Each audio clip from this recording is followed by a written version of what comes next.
વેરાવળ પાટણ સંયુક્ત નગરપાલિકાની આવકારદાયક પહેલ જન્મ મરણના દાખલામાં સ્વઘોષણા પત્ર પદ્ધતિથી નાગરિકોની બિનજરૂરી ખર્ચમાંથી મુક્તિ. મુખ્યમંત્રી ભૂપેન્દ્ર પટેલના માર્ગદર્શન હેઠળ ગુજરાત સરકાર ન્યૂ ઇન્ડિયાના સંકલ્પને સાકાર કરવા ટેકનોલોજીનો મહત્તમ ઉપયોગ થઈ રહ્યો છે. ગુજરાત હંમેશા ગવર્નન્સ અને ટેકનોલોજીના સમન્વયમાં અગ્રેસર રહ્યું છે. સામાન્ય નાગરિકોને નગરપાલિકા ખાતે કચેરીના ધક્કા ખાવા ન પડે અને બિનજરૂરી ખર્ચમાંથી મુક્તિ મળે માટે રાજ્ય સરકારના માર્ગદર્શન હેઠળ વેરાવળ નગરપાલિકાએ પણ આ દિશામાં પહેલ કરી છે.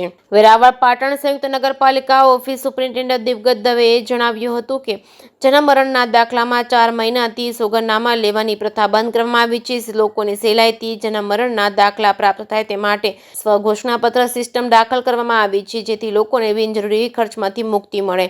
જેકેસિંહ ગુજરાતી સાથે મહેશ પાજા, સોમનાથ. હું ઓફિસ સુપ્રિન્ટેન્ડન્ટ વેરાવળ પાટણ સંયુક્ત નગરપાલિકા. છેલ્લા 2 વર્ષ દરમિયાન 3-4 કામગીરી જે વેરાવળ પાટણ સંયુક્ત નગરપાલિકાની છે એમાં જન્મ મરણના દાખલામાં આપણે લગભગ છેલ્લા 4 મહિનાથી જે સોગંદનામાઓ લેવાની પ્રથા હતી એ બંધ કરાવી દીધી છે અને લોકોને સહેલાઈથી જન્મ મરણના દાખલાઓ પ્રાપ્ત થાય તે માટે સ્વઘોષણાપત્ર આપણે સિસ્ટમમાં ઇન્ટ્રોડ્યુસ કરી અને લોકોને બિનજરૂરી ખર્ચ બચાવ્યો છે. ઉપરાંત જન્મ મરણ અને લગ્ન નોંધણી આ બેના સર્ટિફિકેટો આપણે ઓનલાઈન જનરેટ થતા હોય છે.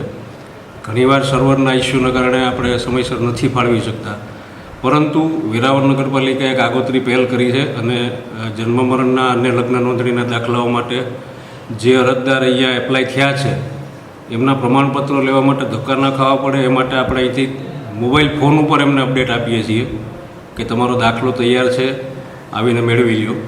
એટલે એમને બિનજરૂરી ધક્કાઓ ન ખાવા પડે એવી વ્યવસ્થા પણ આપણે અહીંથી આપીએ છીએ.